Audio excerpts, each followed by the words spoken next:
Hey, closet busters and bold move makers. It is time once again for Life Uncloseted. So I want you to gather around because it is time once again to kick down those closet doors of your life. We're here to escape our BS, explore our fears, and elevate our self-expression. I'm your host, Erik Bergman. I'm the bold move expert and that coming out guy who's going to take you to the party, the pulpit, the wake, and back to the party of living your life uncloseted. So come on along with me and grab hold of yourself and get ready to step out, step up, and step into facing your fears, making your bold moves, and living life without apologies. Now let's get to the show.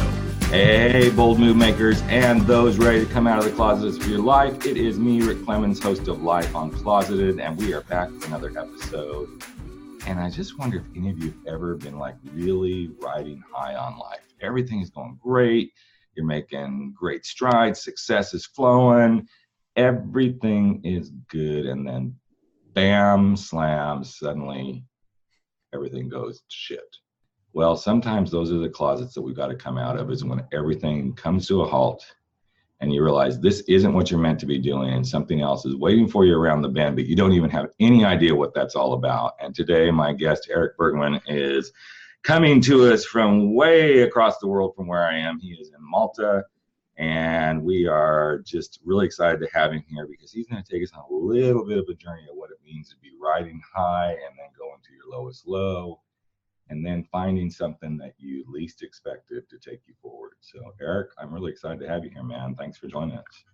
Thank you very much for having me, Rick. I'm a bit nervous with all of that build-up and presentation, and I feel like, now we're gonna do this. You got to live up to it, man. You got to make up to the roller coaster. I'll bring my best game. That's okay. We just talk here, as everybody knows who listens to it. We just have a really good conversation. But we were introduced by a mutual friend, and suddenly, as I started delving into your story, I thought this is actually very good for Life Uncloseted because it is about going to those spaces where you're like, I don't know, things are good, and then suddenly everything goes haywire.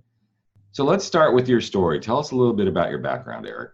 Okay, so my background, I'm from Sweden. I'm 31, and I've basically been running businesses my entire life. That was my kind of path to progress. I started out my childhood as a pretty lonely child, didn't really figure out friendships. And then I started in this rich school as a teenager, and suddenly money became everything for me. It's like, okay, how can I fit in? And I managed to somehow get friends with the richest kids in my school. Mm-hmm. And yeah, I did everything I could to kind of hold on to them, and money became a very important part of my life early on. I started businesses early on to try and figure out, okay, how can I earn a living? How can I show them that I'm good enough? Because I came from a very normal background, very regular Swedish family, and both good and bad. And yeah, as a teenager, I started making companies, and that got all of my attention. I've been doing online marketing mainly. So this started out as really, as most of us, we do something a lot of times just to try to fit in, to be accepted, to do that thing that makes us feel more comfortable and secure in our life. But then it actually started to take off. You started like literally making good money, right? Yeah, definitely. So it started out of a mix of the passion of just building things. That was definitely a big part of it, but also a big drive to fit in and kind of buy love, or whatever you want to call it. And it went tremendously well. So that company grew way out of hand, and in financial terms, it went amazingly well. And from a personal perspective, I felt, I think the less glamorous side of building a business when you're young, we read about the Silicon Valley story and all of these things. People, it's just skyrocketing.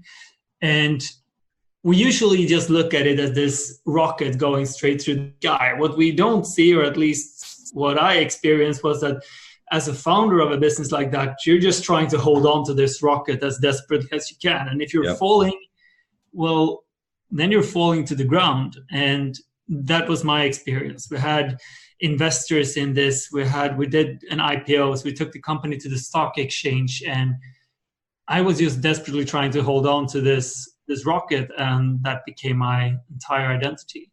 But don't you think that's what happens with so many people who are in business? They start out and then suddenly the business becomes a desperation. And then they don't know how to handle it, because here we are, we're holding on. But maybe what we need to do is let go, because it's just not the right thing for us. It's not the right thing for where we are in life. It's not the right thing for our life. And yet our ego and our pride get in the way, and we end up doing a lot of damage to ourselves versus going and doing the thing we're meant to do. And is that part of what you experienced?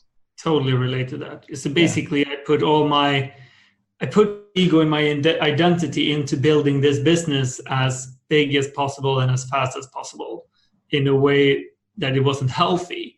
Mm-hmm. And one of the things that I hear frequently from people around me is that we take pride in how hard we work. Right. And like, I was bragging about the hours I was putting in. I was bragging about not sleeping.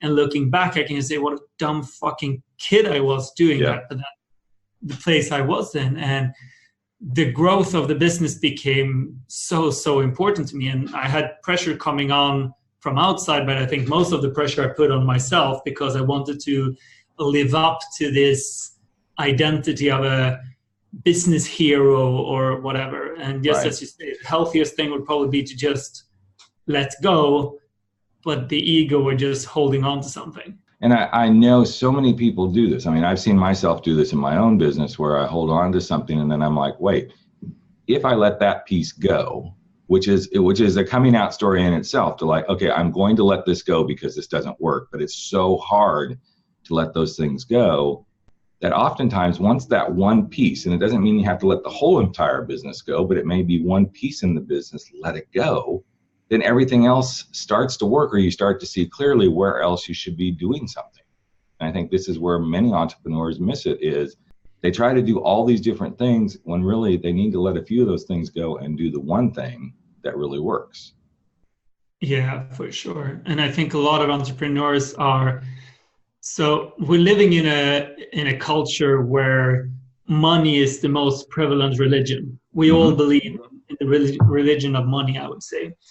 And as an entrepreneur, more than anyone else. And as a successful entrepreneur, you probably believe in it very much because that's one of the things that got you to where you are. Yep. And what we miss in that equation is that, you can have all the money in the world, but if you don't have any time, then you're still screwed. And I think that's a big part of this puzzle, where I got into a situation where I could barely sleep at night because I was so much in stress. I had a bottle of whiskey next to my bed so I could actually fall asleep. And nothing in my life went about enjoying the ride. Everything went into taking the responsibility of doing this journey. And when you're in that space, and I'm sure now you can look back on that, but when you're in that space where there's no sleep, there's stress, and all you can do is lay there awake at night, what's so interesting is, and I've been there myself, is you can't get anything done, because then you become so exhausted and you're pushing yourself, and it's like, wait, the counteraction between these two places is just killing anything you try to do, because you're so exhausted. You wake up and like, okay, let's go again.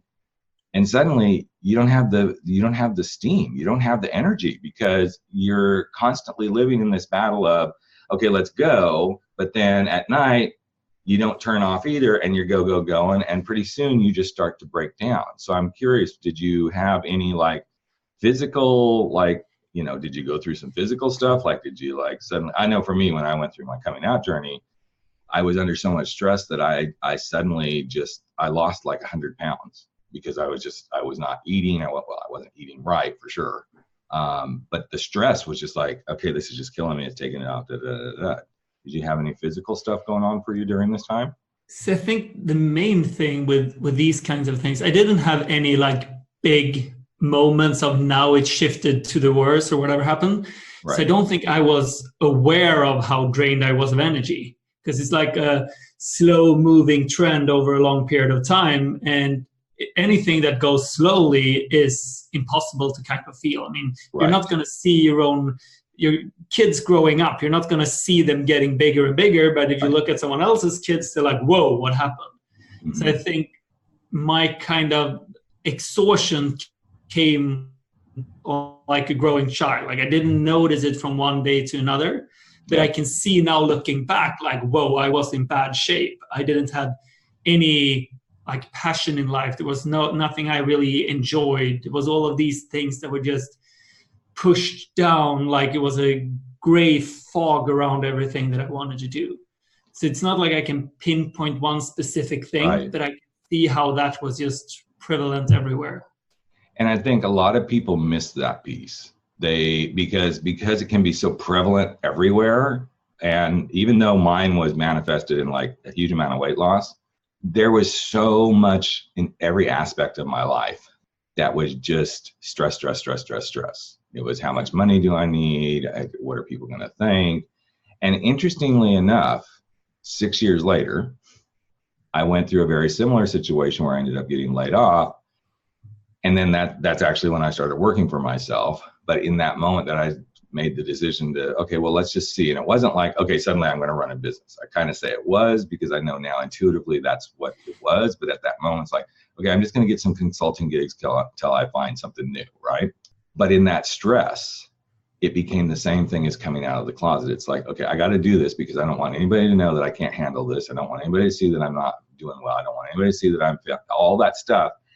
And it was so interesting because that's what's led to where I am today. I took my coming out journey and I took that losing my job journey, and I realized how similar those two things were, that's what's brought me to this work here today, that I can work with people in many different ways on their own interesting coming out journeys. And even as you and I are talking, and that's why I have you here on the show, because what started to happen for you next was the beginning of you coming out to go do something completely different, to get you in this really great place that you are now. But before we move into that, I'm curious because, and I'll share my take a shift there, because I've never thought about this that way, and I've never had to come out of the closet. I'm a heterosexual white man, so I probably have the easiest job in the world in that sense.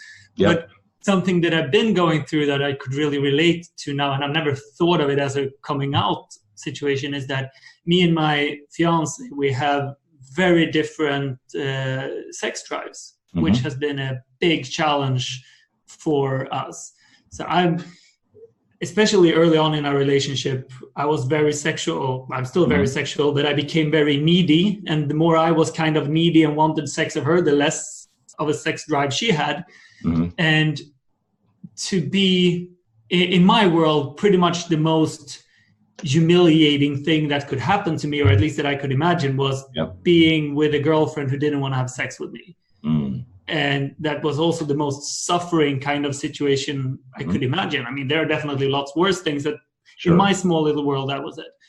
And I chose so we've been together for 9 years now. And I chose for 7 of those years to never talk with anyone about this. Wow. Not my friends, not my parents, not anyone. And it's because I was holding on to this identity of that everything is good, or at least I want to keep that facade. And it just struck me now when you started talking about these coming out stories, how I imagine that's the same thing. You want to hold up that facade, that picture, and it doesn't matter if that's, your sexual preferences either way then, or how you want to look at it, and that amount of suffering. And it was very interesting for me to see those two things being connected. Well, and that's what I find so fascinating about when we get into these stories and these conversations, is because oftentimes we take the conversation and it becomes that thing where, wow, there's another doorway that opens, that people see something they hadn't seen before. And even whether it's you're running these great businesses and you're realizing you're running, and suddenly you're losing steam and you have to admit, okay, I'm killing myself, which there's the door. There's the closet door opening. I'm going to let people see that this isn't good. Or I'm in a relationship where the sex is out of balance, and I need to admit to this and be man enough to walk in and say, okay, I need to talk to someone about this. These are all doorways. They're all closet doors that we hide in, and people suddenly see their own world through this lens. And that's why I think it's so important to continue to bring these stories out, because regardless of whether you're gay, straight, bisexual, whatever, we all have closet stories. We all have something we need to come out of. So, so I'm curious, in the midst of all this, like building businesses and stuff, and I love that you just shared this piece, because I want to talk a little bit about that whole sex thing again in a minute. But when you were in the midst of this whole business thing, what was it you were enjoying the most? So basically, I left the business and had no idea how to deal with things. And at this, I was just lost, and I started to involve myself in various charity organizations and charity projects. Yeah. And got into, a friend of mine, he introduced me to this project in Africa, and we went there to visit. And it was this school teaching kids how to use computers in a distant village in Ghana. And I remember just coming into this schoolyard, and on the right side, there's 3 gray buildings in concrete, worn out, with these steel bars for the windows, and it just looked like prisons. And that was the schools. And then there was this building on the left-hand side, which was the project they had just started about teaching kids. It was this yellow, green, red splash of colors and everything. And it was just an amazing feeling to see that and see the difference. And then we went to the class there, and in the afternoon I spoke to Torsten, who was the founder behind this project. And he told me that the other teachers from the other school buildings, they could borrow their school building whenever they wanted for a class during, and it was on one condition. It was in here, you never beat the kids. Wow. For me, that was, I didn't really have any words, because for me, it's so obvious you don't beat kids. Right. But here, that wasn't obvious. In the gray buildings, the kids got beaten, and you can just imagine the feeling of going to school and knowing you got to get your ass kicked. And then feeling that, okay, they have created this splash of colors here where the kids are safe, where the kids want to be. And that became a very big shift in my life, what I wanted to prioritize, where I wanted my time to be, and how I felt like, okay, I want to help the world become this splash of colors where kids, or for that matter, adults or animals feel that feeling. So that was the beginning of this big journey that I'm currently on. That's awesome. So during that time, I'm curious, as you start to see this happening, and we all have these moments, what was it you were least enjoying about your work? Because I think at times, and I think it's important for people to hear these sort of things of, okay, this is the good stuff, but what's something you didn't enjoy? And there's always a silent pause when I ask these questions. What I didn't enjoy the identity I created for myself. I didn't enjoy trying to be a role model, because I had pictured like someone who's building a business, they are in the office early and they're leaving very late. And even if I didn't really believe that was the best use of my time or anyone else's time, I wanted people to see me working hard. And I hated that, because it meant that I sat there when I had low energy, didn't get anything done, and I gave myself the task of being seen. And I think that was the worst part about it, when I created an identity of being the hardest working person in the room. So even if I wasn't, even I was feeling shitty, I still hold on to that vision. I think that was I like the least. It's interesting that you say that, because I have been thinking about that exact thing a lot lately about my own business of, okay, what is this identity I'm creating that's actually causing me more stress than more good? And the moment I open up and I talk about the reality of, okay, here's what's really going on in my business, and I share that with people, I get energy back, because it's like, I don't need to live this false facade. And the more I talk about it, it's something first that gives me a release and helps me get past some stress. But then I also have found the more I talk about it in the right ways, I start getting other people saying, oh my God, I'm so glad you said that, because I'm feeling the same way. And then suddenly you realize you're not the only one. Suddenly you start having great conversations. And before you know it, you're either helping somebody else or they're helping you, because suddenly it's like, I have some solutions now. And not that we can't find these solutions. And I think the biggest thing, especially for us guys, so ladies, you already know this, but we have a really hard time asking for help. And when we get to that point where we're not asking anybody for help on anything, it's taking our energy and our life and our stress and just compounding it so freaking much. And then we wonder why we're so miserable. It's unbelievable. What is it that's missing? It's like, it is a mistake. You know, it's interesting because for about the past 4 weeks or so, I've been really not sleeping well. And I know because there's some stress and there's lots of shifts going on in my business and lots of stuff going on. But I keep having these dreams where I never get anything done. I can't, it doesn't matter what I'm doing.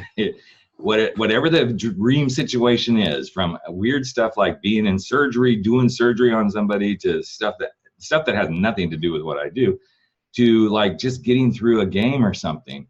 And this weekend, as I was just kind of doing a little bit of work, I said, okay, these are things I'm going to get done. And I had my list, but it's like, okay, these things I'm going to get done. And by the time I got done on Sunday evening, everything was done. And what was interesting was on Saturday night, I slept really good. Last night, I slept really, really good. In fact, I woke up just about 20 minutes before we were ready to record this. And I thought, I didn't wake up one time. And I feel like what happened was I got stuff done on the list, and it just intuitively said, okay, you're back on track. And I've been dealing with like these lower back pains and all this sort of stuff. And this morning I woke up and the back pain, it's not gone, but it's definitely a lot less. And I think these are the things that if we listen, to ourselves, and we let our ego get out of the way and we admit what's going on, we can be so much more successful. And so many people don't do this. Yeah, and just sharing it as well. Because when we're holding on to this facade of, yeah, I got everything in order, I'm doing this, and every time we tell ourselves that lie or anyone else that lie, it like takes a bite of ourselves. Like we need, but if you share it, it's like, yeah, I'm struggling right now. Then it's like, yeah, then it's fine to struggle. You kind of give yourself credit for struggling and being honest. But if you're not saying that to anyone, you're carrying that giant burden on your own, and just absolutely such a huge difference. Right. So let's kind of dive in now to where you are today, because you kind of started to touch on it, and I did a slight little nod to what you were when I said, you know, the great, but there is something really great, no pun intended, that you really dove into. And Erik is actually the founder of great.com, and I'm just going to let you kind of start talking about it, man, because what you're doing is amazing, and I love it. Thank you very much, Rick. It will basically, after these realizations, like, okay, I want to do this, I want to change something. And I got involved with all these different charities, and I couldn't figure out what was my path in that or helping that. And I asked myself, what am I good at? What do I enjoy doing? And I realized, really like building businesses. I really enjoy companies, but I'm lacking a purpose with it, and I'm lacking how it's done. So I quit my job there. I sold most of my shares in that business, and I started great.com instead, which is going to be what we call a next generation charity project. It's going to be a company that makes money like any other business, but we're donating everything away. So it's going to be on a foundation basis, but right now focus everything on the environment and making sure that Brazil doesn't burn all the rainforest there is. Right. So that's where we're focusing at the moment. All our money goes to the rainforest. And we're also trying to do this from a very futuristic culture perspective, where my goal is to have the team setting their own salaries. At the moment, they don't, but they will, hopefully. And we have full transparency on the salaries. So the salaries everyone have right now, you can see on the website. Just Google great.com and salaries, you'll find them. And we're building a remote organization with people everywhere, and we're trying to keep kindness and caring as the kind of lead star for everything that we do. Where before, I wanted everyone to work their asses off and make the best effort they possibly could, even if they burned out, including myself. And now I want everyone to really enjoy this journey and making something really meaningful instead. And how much do each of the team members get to like have an influence on the different things that you decide to work on and all that stuff? Is this, and I know it's not, but I'm asking the question. It's not just the Erik show, right? Everybody's got a voice in what's kind of happening here. Yeah, I think so. We're only 7 people at the moment, right. So it's quite easy to keep everyone involved. Yep. And I'd say that everyone is very involved in the process.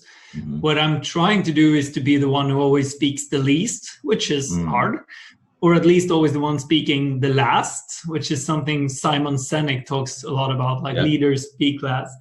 And I love that perspective because everyone really gets involved and everyone gets to have their ideas, and a lot of them are a lot smarter than I am.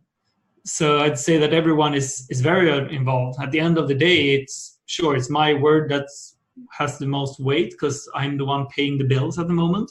Mm-hmm. But they're very involved in what directions to go and when to set these targets. And I think that's the best way of doing it. So now that this beautiful organization is launched and you're doing these things, I'm going to ask the same question again. What are you most enjoying right now about what you're doing? What I'm most enjoying? Yeah. What a much more fun question. Before I got a kind of feeling. Right. Mm-hmm. I'm very much enjoying conversations like this one, where I feel that I'm talking from a place of passion and happiness and inspiration. Like, I'm so passionate about figuring out how to build an organization that is for the 21st century and not built for the industrial age, like most organizations, well, I've been involved in at least a bit. So coming up with ways of involving everyone, coming up with ways of communicating internally to make sure that people feel that they're making a difference. I'm very passionate about all of those meetings and being able to talk to you about these kinds of things and all of this fun closet doors opening up with opportunities everywhere. Mm-hmm. Let's say that's what I'm enjoying the most right now. It's interesting that you bring up the fun closet doors because there's such a negative connotation about coming out of the closet, so to speak. And I get it because it is a journey. But what I've learned and what I try to help shift with this podcast and these conversations is coming out of the closet is a beautiful thing. When we open ourselves up to living our most awesome, authentic truth, that's when we begin to live. That's when we begin to experience freedom. That's when we begin to experience true fun and happiness. And I invite people who are doing the work. I don't care if you're coming out because of your sexuality or because you're mismatched in your sex drives, or you're struggling to get out of that corporate cubicle, or you're sitting in the corner office going, I am absolutely freaking miserable, but I can't leave because, it's more than paying the bills and da-da-da-da-da. I invite you to spin the doorway around and look at it from the perspective of, if I open this doorway, how much more fun, how much more freedom, how much more impact, how much more joy and happiness will I experience if I just push the door open and step through? And sometimes those doors, as you've heard Erik talk about, can be a really challenging door. Everything from, oh my God, I'm overworking, to, hey, the sex drives don't match, but I'm curious, and this is where I'm going to kind of bring it back full circle to that whole thing about the mismatched sex drive. Once you open that doorway and admitted that, what began to happen for you, man? I'm curious. Yeah, I mean, the first thing that happens is that starting talking about this with my friends, and I always wanted to be this cool macho guy and kind of expecting them to feel less of me because of this.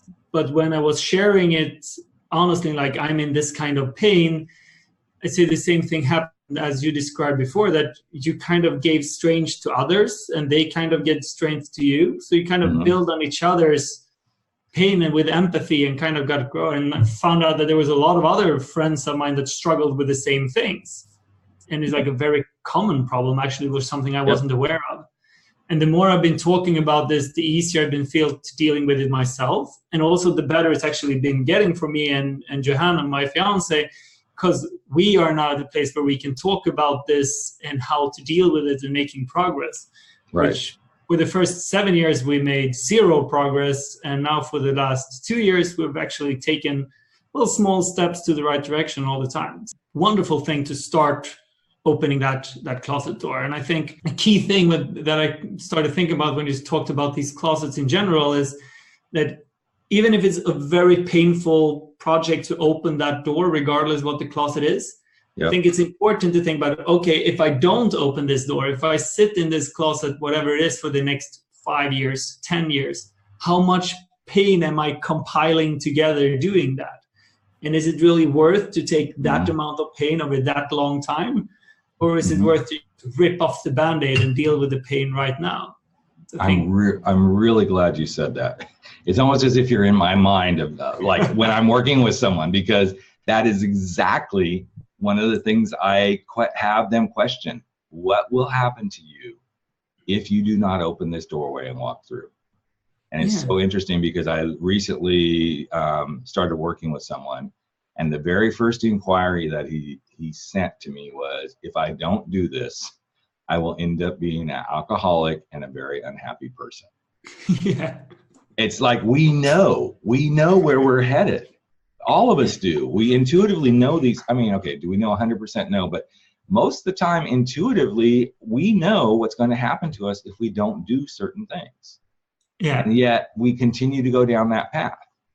And over the last month, as I've been kind of doing different things in my business, I've had to have those same conversations with myself. It's like, okay, Rick, if you don't do this, then what's going to happen? If you do this, what do you think will happen? I don't know if some things I'm going to execute in my business are going to work, but I know that if I don't try them, then I'm going to sit in the same space. And this is the thing that I think for most of us, if we don't take the adventure of trying, we will cut ourselves short from the experience of truly enjoying life. For sure. But it's the trying, it's the adventure, I use a term every once in a while that some people like, really? And I'm like, yeah, I want you to enjoy the adventure of uncertainty.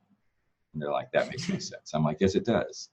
Because uncertainty, when you're on a roller coaster, you assume you're going to have fun, but you don't know for sure. And then suddenly when you crest over that first hill, you're like, okay, this is really happening now. There's no certainty, and I don't want to be morbid, but there's no certainty that you're actually going to enjoy that ride, but you're willing to go do that.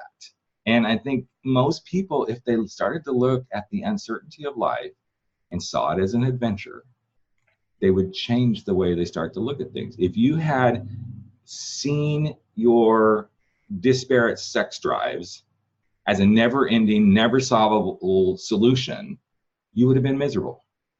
Yeah. But when you stepped into the uncertainty of, I'm not sure what's going to happen, but I know I need to talk about this, everything changed. And the same way with your business. When you finally realize, I can't let my ego drive this, I've got to do something different. You didn't know what was going to happen, but look at where you are today. Yeah, for sure. And I think the only time, one thing that I think we can know fairly much for certain is that if we're suffering now doing something, we will suffer tomorrow, and we will suffer a week from now, and a year from now, and maybe 5-10 years from now. We can be quite certain that that's the path of suffering. And if we're switching path, that could be more suffering. It could be worse, but it can also be a lot better. And if it's worse, then it's usually a possibility of changing paths once again. Right. And if that's, I think the most common thing is to be in a job where you're suffering. You don't enjoy it, but you're too afraid to take the leap somewhere else. Yep. And if you've been suffering at a job for the last year, 2 years, 10 years, you're gonna keep suffering. Right. So pretty much always better, as you say, take the leap of faith. Right. Well, and the thing with the job is, if you're suffering in that job, and as you said, Erik, you're going to keep doing that, you're only doing that for one or two reasons. Usually, you quote, think you need the money. And two, it's better than the alternative of not knowing. I'm not perfect at this, but I would much rather go experience the not knowing most of the time than to experience the knowing.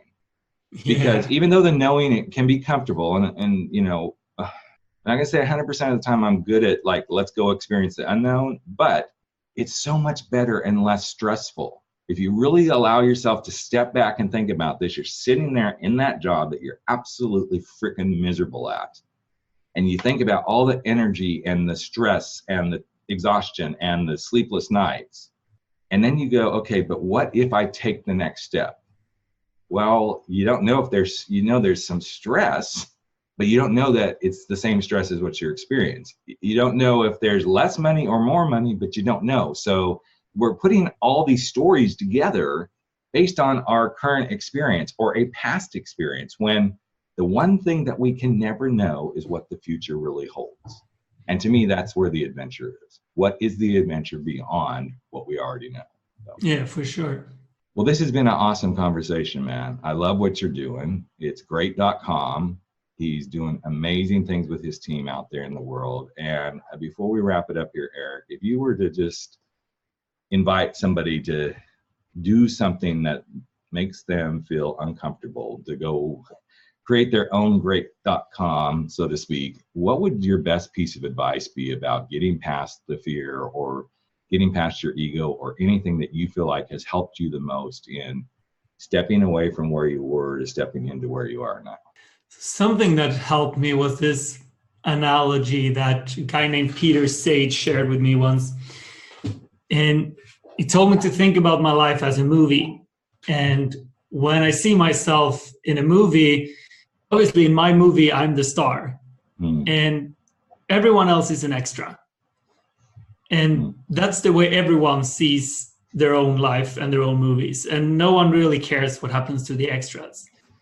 And to me, that helped me realize that, yeah, as little as I care about the mistakes of others, which I don't. If anyone else fucks up anything, I don't really give a rat's ass. If your business is failing, I mean, sure, I like you, but I'm not going to care that much. And the same thing goes every way. So that realization for me, like, think of my life as I'm the extra in other people's movies, and they're not really going to care if I'm failing, has made it easier for me to kind of step out of my comfort zone and put myself at risk. And if I'm giving a speech on a stage, no one cares even 10% as much about that speech as I do. Right. And if I'm doing a shitty performance, everyone has forgotten that within an hour. No one cares more than an hour. I might care for the rest of my life, but no one cares more than an hour. And I think that's the way it is with most failures. So just that analogy has really helped me. I love that analogy. That's awesome, man.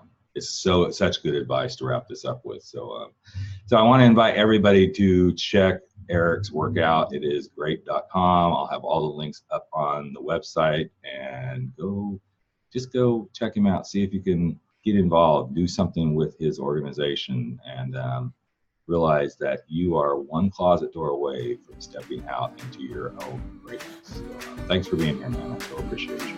Thank you. This was amazing. Hey, Life Uncloseted family. Another episode of Life Uncloseted has come to an end, and it is time for all of us to sashay away and go face our fears, make those bold moves, and stand up to living our life without apology. But before you do, I've got a favor to ask of you.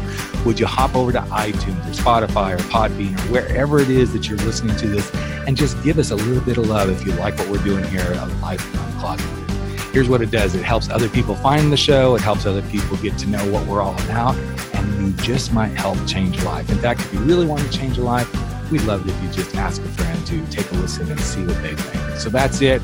Love you all deeply. I'm Rick Clemens, the host of Life Uncloseted, and never stop stepping out, stepping up, and stepping into living your life uncloseted.